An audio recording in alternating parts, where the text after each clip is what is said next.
Good morning, good morning, good morning, good morning. Magandang araw mga idol. Ito po naman po si idol ninyo. Dinayo po tayo ng ating mga kabayan, ating mga kabiker, mga sir. Maraming pong salamat. Pagpunta po niyo dito sa aming bakery. Sana po, tanggalin po natin ang sarili natin mga idol. Pwede po ba kayo mahina kung komento? Magpunta tayo mga kilabay dito mga sir. Pwede, idol. Sir, ano po masasabi niyo sa aming mga paninda dito? Dahil ano po namin natawag sa pandesal? Punta na kayo dito. Masarap ang pandesal nila dito. Hindi kayo magsisisi. Yun. Okay po, Sir, kayo po sir. Ano nga pangalan ko, sir? Yun. Sobrang sarap. Nakalimutan. Nakalimutan ko nga. Kaya, harap na. Okay po sir, maraming po salamat. Sir Francis, maraming po salamat. Ano po masasabi niyo sa aming mga tinapay dito sir? Pakyawin nyo na ang chicken sisig. Taga-tangkilik yan. Sarap.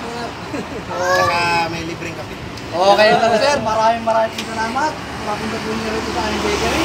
Kaya mga idol, ano pang inaantay niyo? Huwag na kayo magtumpik-tumpik pa. Harap na. Dito lang, kay Kuya Pip Bakery. Maraming po salamat. Okay po mga sir, salamat po.